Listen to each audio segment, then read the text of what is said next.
Hello everyone, welcome to my YouTube channel. So guys, आज हम लोग पढ़ने वाले हैं प्रोबेबिलिटीज़ बीएससी मैथ्स वाला के चैनल्स में। सो गाइस, आज पेपर 8 का ये क्वेश्चन है, बहुत ही इंपॉर्टेंट क्वेश्चन है एग्ज़ाम के व्यू से। और इस बुक्स का नाम है प्रोबेबिलिटी। यहाँ चैप्टर नहीं होते, यहाँ बुक्स होता है, याद रखना। सो स्टार्ट करते हैं। Speaks the truth in 75% cases and be in 80% of the cases. मतलब कहने का ये है कि ए जो है सच जो बोलता है 75% से, मतलब कि 75% केस में वो क्या बोलता है, सच बोलता है। इसका मतलब क्या हुआ कि वो 25% झूठ ही बोलता है, 75% ही सच बोलता है।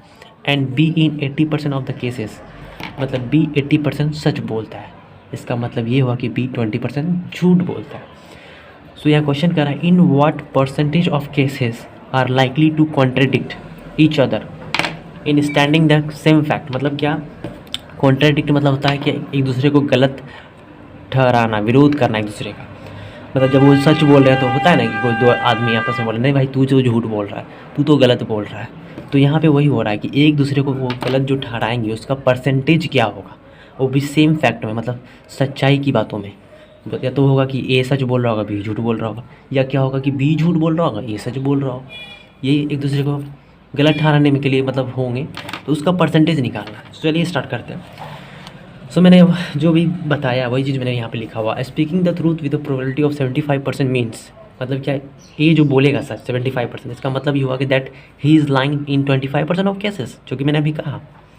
Similarly be speaking the truth with the probability of 80%, मतलब बी जो सच बोलेगा 80% बोलेगा। इसका मतलब मीन्स, मतलब इसका मतलब हुआ that he is lying in 20% of cases, मतलब वो जो है 20% केस में क्या करेगा, झूठ बोलेगा। और क्या, for them to contradict each other, मतलब क्या एक दूसरे को जब गलत ठहराएंगे तो उसका हमको परसेंटेज निकालना है।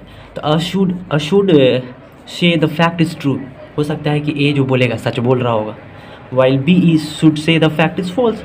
जब ए सच बोल रहा होगा तो बी झूठ बोल रहा होगा, यही हो रहा होगा। या इसका उल्टा हो रहा होगा, और वाइस वर्सा। मतलब क्या उल्टा का, कि बी जो है सच बोल रहा होगा, ए झूठ बोल रहा होगा, ये हो सकता है। प्रोबेबिलिटी तो यही हो सकता है ना। Now A and B contradict each other, A और बी एक दूसरे का जो गलत ठहराएंगे उसका हमको परसेंटेज निकालना है। तो मैंने यहाँ लिखा हुआ ए लाइज एंड बी ट्रू, मतलब या तो ए झूठ बोल रहा होगा तो बी ट्रू बोल रहा होगा, plus A true and B lie, अगर ए सच बोल रहा होगा तो बी झूठ बोल रहा होगा। नाउ प्रोबेबिलिटी ऑफ कॉन्ट्रडिक्शंस, अब हमको इसका प्रोबेबिलिटी निकालना है। अगर मान लो ए लाई कर रहा हो, ए कितना परसेंट झूठ बोल सकता है, हम लोगों ने यहाँ पे किया है 25%। अगर हटाएंगे नीचे में क्या आएगा, 100, 25/100। इसको पॉइंट में क्या लिख सकते हैं, 0.25। मैंने डायरेक्टली करा है, अब आप लोग बच्चे नहीं रहे, है ना। इनटू उसका जो बी ट्रू बोलेगा, कितना बोलेगा, 1 मिनट। अगर ए झूठ बोला, बी ट्रू जो बोलेगा कितना बोलेगा, 80% ना। देखो यहाँ पे ट्रू, अब इसको परसेंटेज हटाना है तो 100 से डिवाइड देंगे, 100 से डिवाइड देंगे तो 0.80 आएगा। ये मैंने मल्टीप्लाई करा है ना।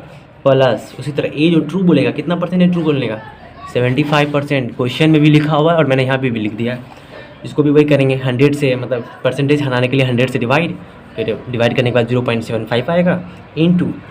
अब ए ट्रू हो गया तो बी लाई कितना करेगा, बी यहाँ पे दिया हुआ है 20%, मतलब इसको भी 100 से डिवाइड देंगे तो 0.20। अब इसको सॉल्व करेंगे, बच्ची वाली चीज़ है, सभी कोई कर सकते हैं। 25/100 वही चीज़ मैंने यहाँ पे करा परसेंटेज। आप लोगों को सिंप्लीफाई करने में हो सकता है कि गुना करता तो मैं डायरेक्ट तो बोलता सर आपने कैसे करा, सो मैंने इसलिए यहाँ पे करा है। सो इंटू 80/100 प्लस 75/100 इंटू 20/100, वही चीज़ को मैंने पॉइंट हटा के यहाँ पे 100 डाल रहा है। 100 मतलब कि दे दिया है। अब इसको मल्टीप्लाई करेंगे तो 25 इंटू 80 2000 होगा, अपॉन 1 पे 4 को 0 हो जाएगा, है ना, इकाई दहाई से करा 10,000। फिर इसको इसके साथ मल्टीप्लाई करेंगे तो 1500 बट्टे 10,000 हो जाएगा। अब इसको सॉल्व करेंगे, दोनों का एलसीएम लेंगे तो 10,000 और दोनों को ऐड कर देंगे 3500। सॉल्व करेंगे 0 0 कैंसिल हो जाएगा तो वो 35/100 आ जाएगा।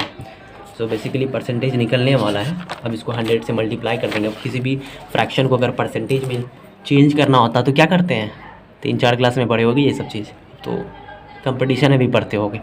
सो require percentage equal to 35 upon 100 into 100, 100 cancel हो गया, 35%। द रिक्वायर्ड परसेंटेज इज 35%, मतलब एक दूसरे को गलत कितना परसेंट हटाएंगे, 35%। आई होप कि आपको समझ में आया हो। अगर आपको समझ में आया तो please subscribe my channel and share this video. अगर कहीं कुछ गड़बड़ लग रहा है तो मुझे बताइए, मैं अपने वीडियोज़ में इम्प्रूवमेंट लाऊँगा। Thank you so much.